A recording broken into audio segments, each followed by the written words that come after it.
In this Star Wars Outlaws video, I will be sharing with you some essential tips and tricks that you need to know for playing the game. Before we do take a look at all of them though, make sure you do subscribe to this channel so you won't miss any future Star Wars Outlaws videos. Let's get started with something that will save you a ton of time rather than experiencing immersion. There are two handy fast travel features the game doesn't tell you about. Most people will do the takeoff and landing sequence when travelling from planet to planet. However, the game does allow you to completely skip it. All you need to do is select any fast travel point that you have found, which can be on any planet, and within just a few seconds, you'll be there. That's right, it completely skips over the takeoff and landing sequence. Plus, you don't even have to be at a landing pad. For example, you could be in the middle of the Dune Sea on Tatooine, and then quickly fast travel to somewhere in Murragana City in just a few seconds, if you'd like to. On top of that, your speeder is actually a mobile fast travel point. So if you do get off your speeder at any time and then go somewhere on foot, you can open up the map and fast travel directly to your speeder wherever you left it to go back to that location. Of course, if you do recall your speeder at any point, you will lose the location it was at previously. Next up is a tip for combat. So even though that the game displays on screen the bumper button is to cool down your weapon, you can actually press your fire button, which is typically the right trigger on controller, to do the same thing. This means you won't have to move your finger from trigger to bumper, and it makes this cooling minigame a little bit easier, so I found it harder to miss time when using the trigger. Speaking of minigames, Outlaws has many, and some of them may cause some frustration for you, such as the lock-picking river minigame. The game has a wealth of settings, including the ability to adjust the difficulty of various parts of the game. Not only can you make the minigames easier or more difficult, but you can completely turn them off. Also, the game has a lot of stealth-based missions. Some players are finding these to be a bit frustrating, as when you get caught you can lose quite a bit of progress through a mission. If you don't want to change the difficulty of the AI or have tried that and you still aren't happy, an unconventional tip is to use photo mode to explore your surroundings before making a move.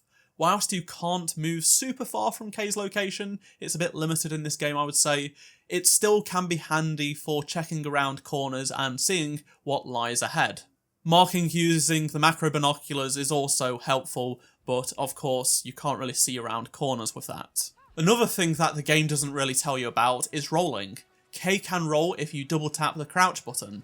This is great for avoiding blaster fire when there isn't much cover, or moving into cover along with sliding. Nyx is an important part of gameplay, but is far more powerful than you think.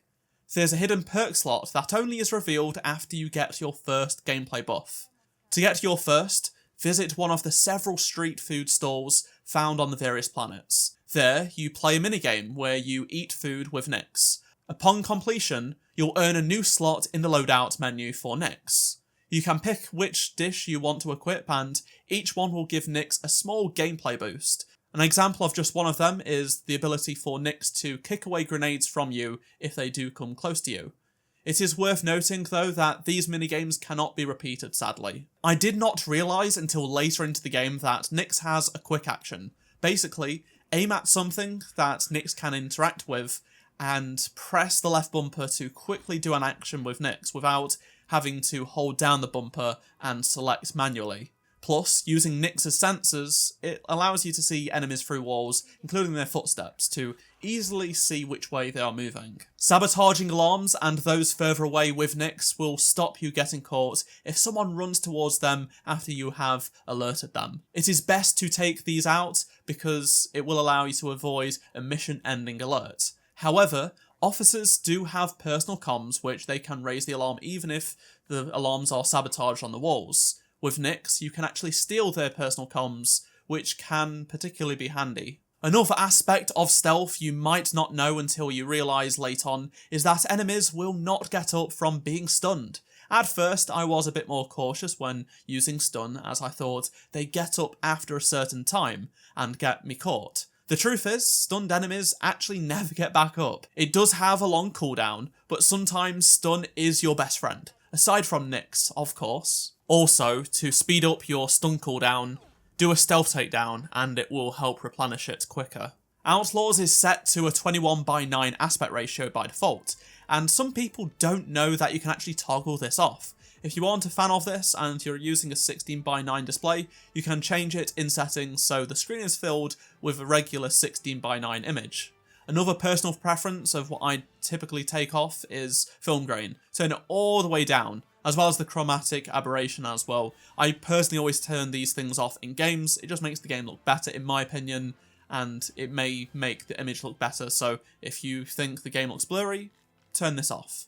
I also do the same with motion blur as well. Whilst the game does have an autosave feature, you can actually manually save as many times as you want, pretty much most of the time, aside from when you're in combat or you are currently in a restrictive area and places like that. This can come in handy when you are about to make a decision that does affect your reputation with a syndicate. If you save just before you make the choice and you aren't happy with that outcome, then you're actually able to go back and load the save just before the choice was made. This gives you a second chance, or just to explore what paths your choices can lead you down. I'd also recommend making manual saves on Canto Bight if you want to go back and explore the locations on that planet. Unfortunately, once you have completed the main story, you cannot travel back there. Even though Kanto is a linear level, it is still nice to go back and explore and take in all of the detail. It also makes taking photos there faster as well. Now, customization in this game is not as extensive as some people would want it to be. However, it still has great uses. The various items of clothing that you can get do have gameplay modifiers for the most part. However, if you don't actually like the look of that outfit and you prefer something else, you can actually keep the stats of the other piece of clothing and then add whatever you want to wear on top of it. This is what is called transmogrification, and it means you can equip one item and take on its stats and change its appearance in-game to another item. Pressing X or A on the jacket, for example, will change the base piece of clothing and the one that affects the stats. However, pressing Y or triangle in the loadout menu will let you pick another item's look to go over it. Charms are very overlooked. They aren't a piece of customization that you can see on K, but they do have useful gameplay boosts. Up to 5 charm slots can be unlocked, so certainly make use of all of them by stacking 5 charms. I'd love to know if any of these tips helped you, so please do let me know down in the comment section below, and be sure to share your tips with the rest of the community.